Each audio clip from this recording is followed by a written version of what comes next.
अस्सलामुअलैकुम एवरीवन। तो छोटी सी शॉर्ट वीडियो बना रही हूँ और दो बहुत ही जबरदस्त जानकारी आप लोगों की खिदमत में पेश कर रही हूँ। जी हाँ, तो ये खबर जो पहले आपको सुनाऊंगी ये है खबर वेस्ट बंगाल। जी हाँ, वो अकाई पुलिस स्टेशन की। वहां पे दो संस्कारी, ये भी बता दूं, जी हाँ, जिनका सनातन से जो है वो लगाव और जुड़ाव भी था, लिंकअप भी था। जी हाँ, नाम है चंदन मालाकर और प्रज्ञाजीत मंडल। ये दोनों वेस्ट बंगाल के अकाईपुर स्टेशन में अरेस्ट किए गए पुलिस द्वारा। जी हाँ, वेस्ट बंगाल पुलिस द्वारा अरेस्ट किए गए। वजह ये थी कि दोनों जो है वो पाकिस्तानी फ्लैग को किसी दीवार में लगा रहे थे और जो है एंटी सोशल स्लोगन यानी कि कुछ नारेबाजी कर रहे थे। अब आप वो नारेबाजी क्या है वो आप बहुत अच्छे से समझ सकते हैं, जिससे जो है वो कम्युनल राइट वगैरह भड़के या हिंदू मुस्लिम फसाद पैदा हो। यानी कि ये दोनों जो थे ना, वो हिंदुस्तान मुर्दाबाद और पाकिस्तान जिंदाबाद के नारे लगा रहे थे, ताकि वो कम्युनल जो है ना वो भड़के। आप समझ ही रहे हैं मैं क्या बोलना चाह रही हूँ, है ना। वर्ड कहीं ना कहीं मेरे अटक जाते हैं, मेरी ये बीमारी है शुरू से ही।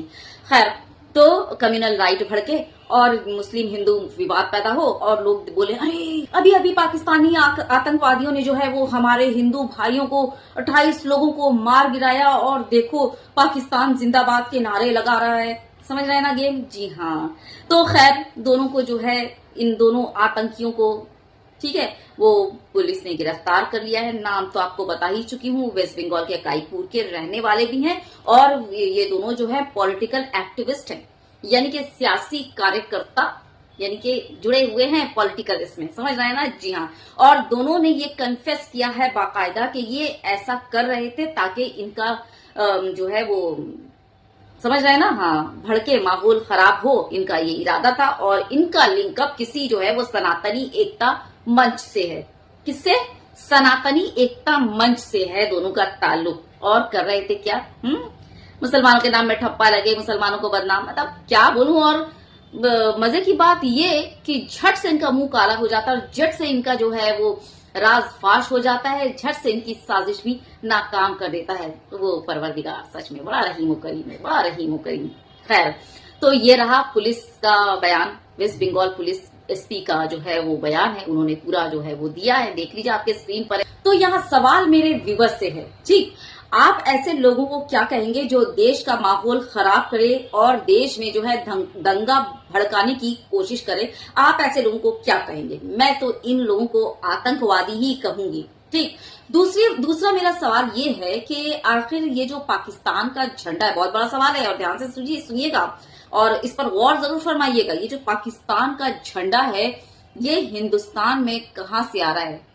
कौन पाकिस्तान के झंडे को हिंदुस्तान में, मतलब भारत में बना रहा है? और अगर भारत में कोई पाकिस्तान का झंडा नहीं बना रहा है तो फिर भारत में, हमारे भारत देश में ये पाकिस्तान का झंडा आ कहां से रहा है? कौन ला रहा है ना सवाल में दम। अगर पता हो तो जरूर बताइएगा। और अगर यहाँ भारत में ही ये पाकिस्तान का झंडा बनाया जा रहा है तो भैया फौरन के फौरन गिरफ्तार करना। गिरफ्तार करने के वक्त एक रिक्वेस्ट है मेरी, बहुत ही हम्बल अपील है, धर्म ना देखना, ठीक, चाहे कोई भी हो जो पाकिस्तान का झंडा हमारे भारत में बना रहा है, सीधा सीधी गिरफ्तार करके उसे जेल में ठूस देना, ठूस। ठीक ना? कमेंट में अपना जवाब दीजिएगा कि कौन बना रहा है भारत में पाकिस्तान का झंडा, और अगर नहीं बन रहा है तो वहां से ला कौन रहा है?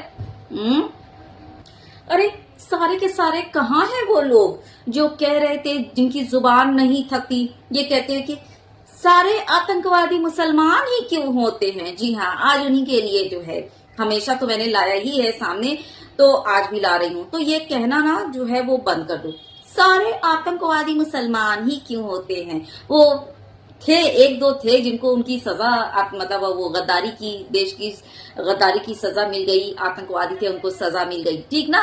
अब बदल दो, अब ऐसा मत बोलो, अब ये बोलो कि क्या बोलूं। खैर, लो मिलो, देश के एक और गद्दार से नया नवेला अभी अभी पकड़ा गया है।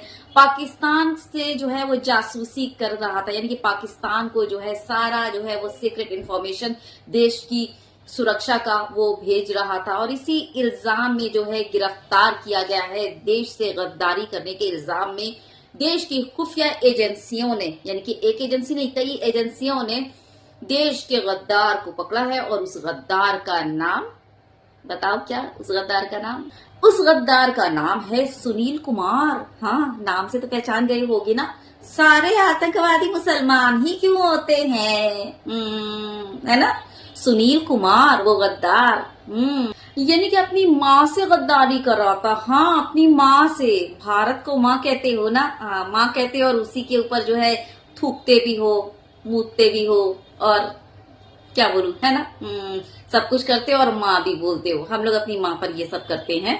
माँ तो बहुत एहतराम के लायक होती। खैर वो तुम लोग जानो, है ना। हाँ, तो यहाँ पे बात हो रही थी गद्दार, देश का गद्दार सुनील कुमार। हाँ, जिसको खुफिया एजेंसियों ने गिरफ्तार कर लिया है। पाकिस्तान से वफादारी निभा रहा था एक भारतीय होके, वो भी एक सनातनी संस्कारी भारतीय होकर। क्या कहना है? किसी को कहना है? जो कहना है, जो अल्लम गल्लम निकालना हो, कमेंट बॉक्स में उंडेल देना। वैसे जानकारी देनी तो जरूरी थी ना, सो मैंने दी। शेयर करना बिल्कुल मत भूलिएगा। ज्यादा से ज्यादा वीडियो शेयर होनी चाहिए, ठीक ना? ज्यादा से ज्यादा शेयर कीजिएगा। अल्लाह हाफिज।